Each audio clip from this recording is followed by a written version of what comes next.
व्याप्तीला तोंड देण्यासाठी, त्याचा अंदाज घेण्यासाठी इतक्या कमी वेळामध्ये जर पंचनामे केले तर खरंच आपल्याला स्पष्ट चित्र समोर येईल का?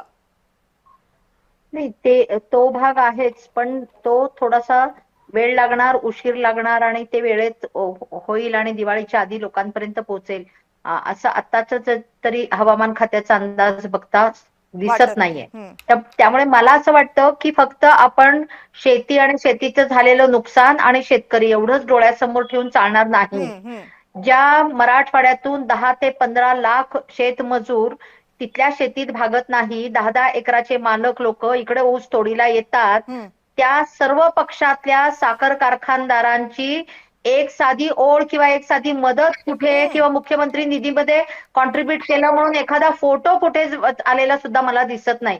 सर्व पक्षाच्या नेत्यांची साखर कारखाने आहेत पश्चिम महाराष्ट्रामध्ये हम्म. आणि त्या कारखान्यांच्या ठिकाणून त्यांच्याकडे काही रिझर्व्ह फंड आहे की नाही, त्या त्यांच्या कामगारांशी जे त्यांचे हंगामी असेल, कॉन्ट्रॅक्च्युअल लेबर असेल त्यांचं, पण 10 ते 15 लाख त्यांच्या कामगारांची घरं तिकडे त्यांच्या नेटिव्ह प्लेसमध्ये वाहून गेलेली आहेत. ते आता येण्याच्या टप्प्यात होते, दसऱ्याला त्यांची यायची सुरुवात होत होती, हम्म. त्यांचे बैल नाहीशी झालेली आहे, त्यांच्या बैलगाड्यांचं काय झालंय हे आपल्याला तिकडे माहित नाही. इथे कारखान्यांकडे जिथे आहे तिथे ते चालेल, पण ते बैल घेऊन इकडे येत असतात, ट्रॅक्टर घेऊन इकडे येत असतात, ट्रक घेऊन इकडे येत असतात, कुटुंब कबिल्यासह लेकरा बाळांसह ते येत असतात.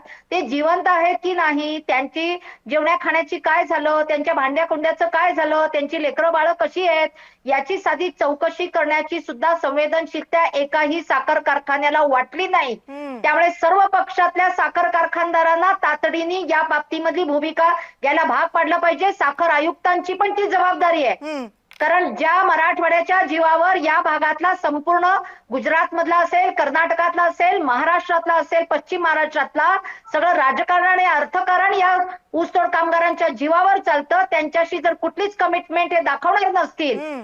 तर भविष्य काळामध्ये ते लोक कुणाच्या जीवावर आणि कसे येणार आणि यांचे खुट्ट झालं की यांच्या सगळे राजकारण याच्यामधलं सुरू होतं, अर्थकारण सुरू होतं. गोपीनाथ मुंडे महामंडळाला एवढे कोटी दिले, तेवढे कोटी दिले म्हणून हे सांगत असतात. तर मग अशा वेळेला ज्या वेळेला एवढी मोठी आपत्ती, 3,000 गावं जिथे मराठवाड्यातली बाधित झालेत, अशा वेळेला त्या शेतमजुराशी, तिथल्या शेतकऱ्याशी, जो काही लोक शेतकरी आहेत आणि तरी शेतमजूर म्हणून सुद्धा येत असतात, हम्म. तर या सगळ्यांच्या बरोबर त्यांची कमिटमेंट काय आहे आणि त्या संदर्भातली कुठलीच भूमिका का महाराष्ट्रातलं घेत नाहीये? साखर आयुक्तालय असेल, लेबर कमिशनरेट असेल, लेबर मिनिस्टर असेल, पुनर्वसन मिनिस्टर असेल, हे कोणीच बोलताना का दिसत नाहीत?